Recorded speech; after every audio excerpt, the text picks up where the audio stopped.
సుమన్ టీవీలో మీ personal and business promotions కోసం కింది నెంబర్కి కాంటాక్ట్ చేయండి. ఎక్కడ ఏ పోలీస్ స్టేషన్ లో న్యాయం జరగదు మేడం. ఈ రోజు నేను రెడ్ హ్యాండెడ్ పట్టుకోపోతే కోర్టులో ఇది సాక్ష్యం చెల్లుతుంది అంటారా? నేను నా నోటి మాటతో చెప్తే చెల్లుతుందా? చెల్లదు మేడం. నేను ఆ అమ్మాయిని లవ్ మ్యారేజ్ చేసుకున్నాను. నా పేరెంట్స్ కి కూడా ఏమీ తెలీదు. నక్షత్ర పేరెంట్స్ ప్రతి విషయంలో పర్సనల్ గా ఇన్వాల్వ్ అవుతున్నారు. అది నాకు నచ్చడం లేదు అనేది ఆయన వెర్షన్. మేడం అంటే కూతురు లైఫ్ ఒక అమ్మాయితో తిరుగుతున్నాడని నేను మా ఇంట్లో అమ్మ నాన్నకి చెప్పుకోకపోతే ఇంకెవరికి చెప్తాను మేడం? ఇంకెవరితో చెప్తాను మేడం? లేదు మేడం, వాళ్ళు వచ్చేందుకు నేను బయటకు కదలను మేడం.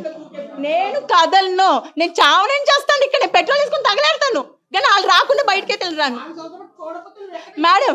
4 సంవత్సరాలుగా నేను లేనంటే సార్, అందుకే ఈ అమ్మాయిని పెళ్లి చేసుకున్నాను. ఏం సార్ చెప్పండి సార్,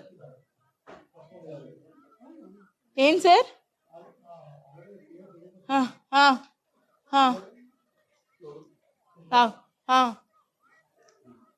సార్ ఈ నిజంగా లా తెలిస్తే వాయిస్లో కూడా ఫారెన్సిక్ ఉంటుంది, వాయిస్లో కూడా ఫారెన్సిక్ ఉంటుంది సార్. నేను తన వాయిస్ కాకపోతే నన్ను శిక్షించండి సార్. తన వాయిస్ కాకపోతే నన్ను శిక్షించండి. ఫారెన్సిక్ తీసుకెళ్ళండి. నిజంగా అది వాయిస్ తనది కాకపోతే ఫారెన్సిక్లో టెస్ట్ చేయించండి సార్. అది కూడా ఉంది, వాయిస్ రికార్డ్లో కూడా అది ఫారెన్సిక్ ఉంటుంది సార్, ఉంటుంది సార్. అది సార్ ఆడొక పెద్ద కామందుడు సార్. ఆడికి అమ్మాయిలు కావాలి, రోజుకు వర్జిన్ కావాలని భార్యతో నాతోనే చెప్పాడు సార్. రోజుకు ఒక వర్జిన్ కావాలంటే సార్ ఎక్కడి నుంచి తీసుకొస్తారు సార్? పిల్లలు ఎక్కడి నుంచి పట్టుకొస్తారు సార్? సార్ ఎవరికి బరువులు తీసుకోవాలని ఉండదు సార్. లేదు సార్, వాడికి డేటింగ్స్ యాప్ అని, పబ్జి అని, ఫ్రీ యాప్స్లో పడి నన్ను నా పిల్లని వదిలేసారు సార్. నా పాపకి మొన్న రీసెంట్గా మెడికవర్లో ఐసీయూలో పెట్టాం సార్. సీరియస్ అయిందని కాల్ చేస్తే కనీసం రాలేదు సార్. ఏం చేయమంటారు చెప్పండి సార్? మీరే ఇంత నీచుని ఏం చేయాలి చెప్పండి? వాయిస్ తంది కాకపోతే ఫోరెన్సిక్ నేను ఇస్తాను సార్. దీన్ని ఎక్కడి దగ్గర తీసుకెళ్తాను. సుప్రీంకోర్టు ఇచ్చింది కదా సార్ అడల్టరీ లీగల్ అని. చెప్తున్నాడు అదే కదా, అడల్టరీ లీగల్ అంటే ఇలా పిల్లలు ఉన్నప్పుడు కూడా అడల్టరీ లీగలా సార్? నన్ను మ్యారేజ్ చేసుకున్నాడు, నన్ను ఎలా మ్యారేజ్ చేసుకుంటాడు సార్?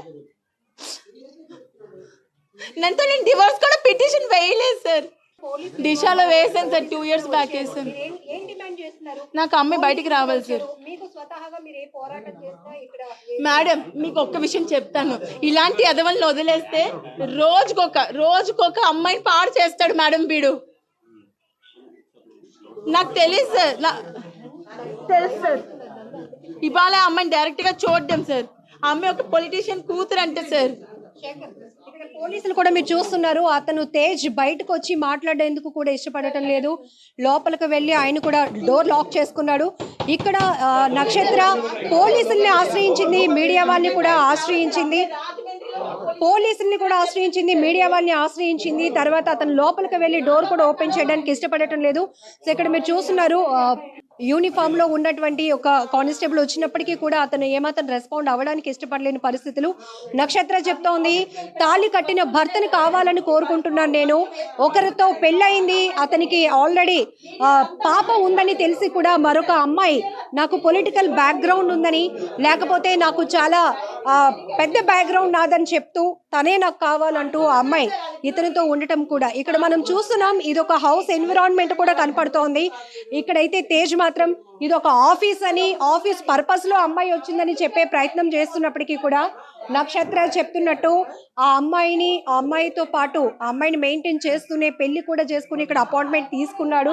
అపార్ట్మెంట్ లో ఉన్న ప్రతి ఒక్క ఎన్విరాన్మెంట్ కూడా ఒక ఫ్యామిలీ రన్ అవుతున్నట్టుగానే కనపడుతోంది. సో మొత్తానికి ఆ అమ్మాయి చెప్తోంది, పోలీసులు దిశని కూడా నేను అప్రోచ్ అయ్యాను, అక్కడ కూడా నాకు న్యాయం జరగలేదు. మరొక వైపు ఇది కోర్టులో కేసు నడుస్తోంది కాబట్టి అనే ఒక మాట చెప్పి స్కిప్ అయ్యే ప్రయత్నం చేస్తున్నాడు తేజ్. బట్ నక్షత్ర మాత్రం ఈ చిన్న పాపను పట్టుకొని అలాగే తన మదర్తో కలిసి కూడా ఇక్కడ తన భర్త ఉంటున్నటువంటి వేరొక అమ్మాయితో ఉంటున్నటువంటి అపార్ట్మెంట్కి వచ్చి ఇక్కడైతే అమ్మాయి తన నిరసన వ్యక్తం చేస్తోంది. ఖచ్చితంగా వాళ్ళు బయటికి వచ్చే వరకు నాతో పాటు వాళ్ళు కూడా ఎవరైతే అమ్మాయితో తన భర్త ఉంటున్నాడో ఇద్దరు కలిసి స్టేషన్కి వచ్చే వరకు ఇక్కడి నుంచి ఒక్క ఇంచు కూడా కదలను అని తెగేసి చెప్తోంది. అమ్మాయి తీవ్ర కన్నీటి పర్యంతం అవుతోంది. ఎందుకంటే ఇంత అన్యాయం చేస్తారా, ఇప్పటి వరకు నా ఫ్యామిలీ గౌరవం పోతుంది అనే భయంతో ఇక్కడ ఉండిపోయాను, కానీ ఇప్పుడు పరిస్థితులు తారుమారవుతున్నాయి, పరిస్థితులన్నీ లిమిట్ దాటిపోయిన పరిస్థితి కాబట్టి ఈరోజు నేను పోలీసుల సహాయం కోరుతున్నాను, మీడియా సహాయం కోరుతున్నాను అంటుంది బాధితురాలు నక్షత్ర.